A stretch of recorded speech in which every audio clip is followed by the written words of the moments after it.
ketiga itu adalah penurunan titik beku larutan. Penurunan titik beku larutan disimbolkan delta TF. F freezing membeku. Kalau tadi titik didih kenaikan, tapi kalau titik beku adalah penurunan. Nah, rumus dari delta TF, nah, delta TF itu sama dengan TF0 min TF. Kalau titik didih tadi delta TB, TB min TB0, ya. Kenapa begitu? Karena TF ini adalah titik beku pelarut. Kemudian TF titik beku larutan. Nah, titik beku larutan itu membeku di bawah titik beku pelarutnya, sehingga rumusnya TF0 min TF, di mana delta TF itu karena ada delta itu bisa penurunan, bisa kenaikan. Kalau titik beku itu adalah penurunan titik beku larutan, sedangkan kalau TF0 itu adalah titik beku pelarut murni. Pelarut murni yang sering dipakai adalah air. Nah, titik beku pelarut murni. Kalau TF saja tidak ada nolnya, itu adalah titik beku larutan. Ya, berarti rumus ini sama, mulai dari delta P, delta TB, delta TF itu simbol-simbolnya hampir sama. Yang ada nolnya itu pasti pelarut, yang ada deltanya bisa kenaikan, bisa penurunan. Nah, sekarang hubungan antara delta TF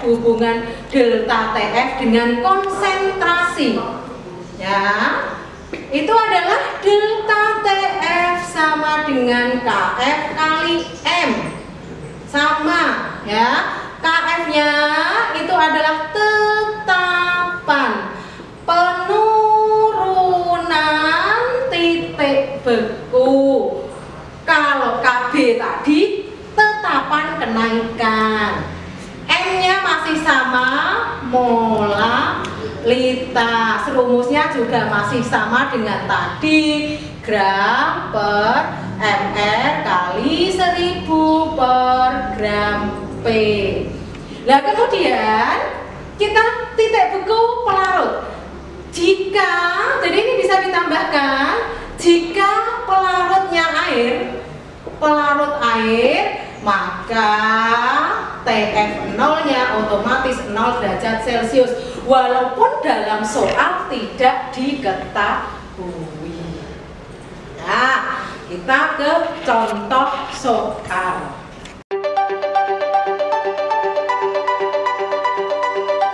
Oke, untuk contoh soalnya kita lihat, tentukan titik beku larutan. Yang ditanyakan adalah titik beku larutan. Titik beku larutan berarti adalah TF. Nah, yang mengandung 3,6 gram glukosa. Glukosa tadi sudah saya berikan C6H12O6 yang dilarutkan dalam 100 gram air. Jika diketahui KF-nya 1,86, mR glukosanya 180. Kita lihat yang ditanyakan TF. Nah, TF itu ada di mana? Ada di rumus delta TF sama dengan TF0 min TF. TF yang kita cari, TF0, kita lihat TF0 itu kan titik beku pelarut. Pelarut yang dipakai di sini adalah air, maka TF0-nya jelas 0 derajat Celcius. Sudah ketemu. Berarti kita mencari delta TF. Pakai rumus apa? Delta TF sama dengan KF kali M. KF-nya sudah diketahui 1,86 kali gram per mR 3,6. mR-nya 180 kali 1000 per gram P. Pelarutnya air 100. Ya, nggak usah saya tulis lagi anak-anak. KF sama dengan M. M itu adalah gram per mR kali 1000 per gram pelarut. Gram gram glukosanya 3,6, mR-nya 180 kali 1000 per gram pelarut. Pelarutnya air 100. Hingga ini dengan ini 1,86 kali 3,6 kali 10 berarti 36. Ya, 36 bagi 180 ya, 0,2. Ya, 36 dibagi 180, 0,2. Sehingga ini caranya 2 kali 6 12, 2 kali 8 16 tambah 1 17, 2 kali 2 tambah 1 3. Belakang koma 1 2 3. Berarti ini ke sini 0,372 derajat Celcius. Ini delta TF. Yang dicari adalah titik beku atau TF. Awas, yang dicari bukan penurunan tapi titik beku, berarti TF. Dari rumus ini bisa diperoleh TF-nya. Berarti TF-nya ini pindahkan sama dengan TF0 dikurangi delta TF. TF0-nya 0 dikurangi delta TF 0,372 sehingga min 0,372 derajat Celcius. Jadi intinya kalau titik beku pelarutnya, kalau air yang dipakai 0 maka larutannya mesti di bawah 0 ya. Jadi titik beku larutan itu di bawah titik beku pelarutnya. Nah, pelarutnya air itu 0 maka larutannya min di bawah 0.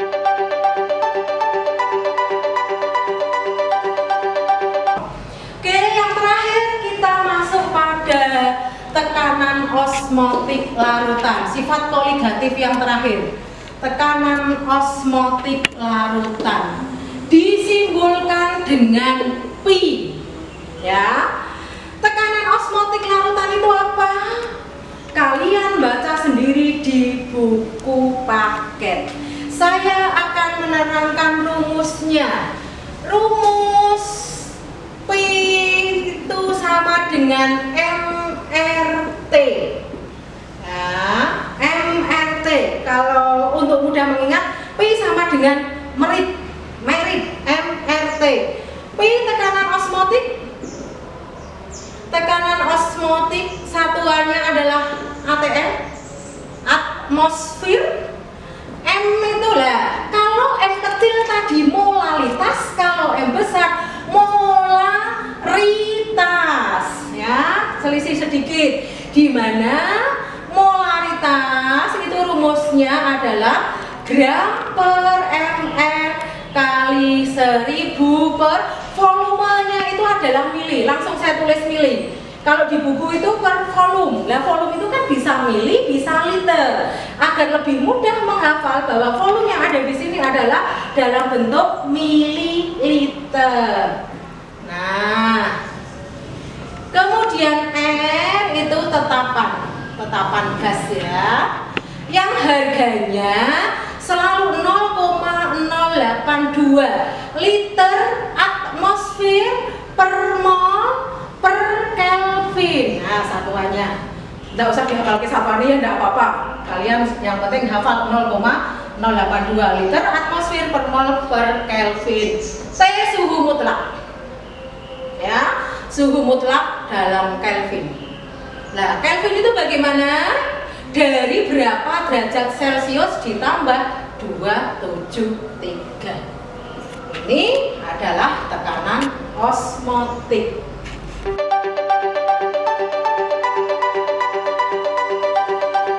Oke anak-anak, kita masuk ke contoh soal tentang tekanan osmotik. Kita lihat. Tentukan tekanan osmotik. Nah, yang ditanyakan tentang tekanan osmotik. Dari 0,2 mol sukrosa dalam 100 ml larutan pada suhu 27 derajat Celcius. Di dalam soal sudah diketahui harga R 0,082. Kita lihat, yang ditanyakan adalah tekanan osmotik, berarti P. P rumusnya hanya satu, MRT, menit ya, MRT. Di mana M itu adalah gram per ml kali 1000 per mili. R-nya sudah ada 0,082, T-nya suhu mutlak dalam Kelvin, berarti derajat Celcius 27 ditambah 273. Nah, sekarang gram mr tidak diketahui, tetapi diketahui dalam bentuk mol. Lah, mol itu kan rumusnya gram per mr, berarti gram per mr ini mewakili mol. Berarti langsung 0,2 kali 1000 per mili 100 kali 0,082 kali 27 tambah 273 300. Nah, ini berarti 2 kali, ini caranya 3 kali 2 6, 3 kali 2 6, 3 kali 8 24. Ini ada nolnya 2, gue mundur ke 2, 1 2, berarti ini 8,2 kali 3 ya, 3 kali 2 6, 3 kali 8 24, belakang koma 1, berarti 24,6 dikalikan 2, berarti 2 kali 6 12, 2 kali 4 8, berarti 9, 2 kali 2 4, belakang koma 1, 49,2. Satuan tekanan osmotik adalah atmosfer. Oke, sampai di sini untuk pembahasan sifat koligatif larutan non elektrolit. Kalian perhatikan, bisa kalian ulang-ulang untuk kalian catat. Terima kasih. Wassalamualaikum warahmatullahi wabarakatuh.